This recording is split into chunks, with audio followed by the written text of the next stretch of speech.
ধূর্ত শেয়ালও পোষ মেনেছে ভালোবাসার কাছে। পথের সারমেয়দের সঙ্গে ঘুরে বেড়াচ্ছে এগলি সেগলি।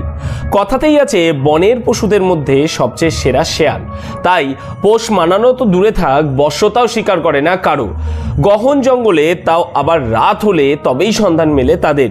তবে বর্তমান দূষণের সমাজে উন্নয়নের স্বার্থে জঙ্গল কমে এসেছে, তার ফলে তাদের মাঝে মধ্যেই দেখা যায় লোকালয়।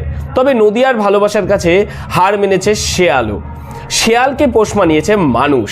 কল্যাণী পৌরসভার 2 নম্বর ওয়ার্ডের বিস্তীর্ণ এলাকা দিয়ে ঘুরে বেড়ায় এই শেয়াল ছানাটি।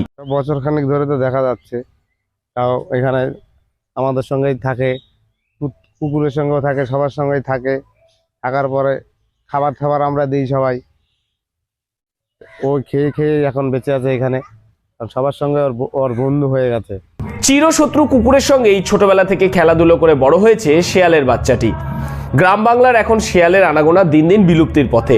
বন্যপ্রাণী সংরক্ষণ আইন অনুযায়ী কোনো বন্যপ্রাণীকে আটকে রাখা যায় না, তাই স্থানীয় মানুষেরা শেয়ালকে আটকে না রেখে ছাড়া অবস্থাতেই প্রতিনিয়ত খাবার দেন। স্থানীয়রা জানায় বিস্কুট খেতে বড়ই ভালোবাসে শাবক ওই শেয়াল ছানাটি। উল্লেখ্য, গৃহপালিত পশু পোষা গেলেও প্রাণী সংরক্ষণ আইন অনুযায়ী কোনো ধরনের বন্যপ্রাণীকে পোষা কিংবা বাড়িতে রাখা আইনত অপরাধ। আর সেই কারণেই বন দপ্তর থেকে একাধিকবার প্রচার করা হয়েছে, কোনো ধরনের বন্যপ্রাণীর লোকালয় দেখা গেলে অবশ্যই বন দপ্তরকে খবর দেওয়ার জন্যে। বাড়িতে যায়, রাস্তায় ঘোরাঘুরি করে, দিনের বেলা বেশি দেখা যায়, রাত্রিবেলা কম দেখা যায়। শিয়ালকে তো রাত্রিবেলা বেশি দেখা যায়, কিন্তু এখানে শিয়ালের অন্যরকম সিস্টেম। এখানে শিয়াল এখন দিনের বেলায় এখানে দেখা যাচ্ছে কুকুরের সঙ্গে। বন্যপ্রাণীদের জীবনশৈলী যে কোনো গৃহপালিত প্রাণীদের থেকে অনেকটাই হয় আলাদা।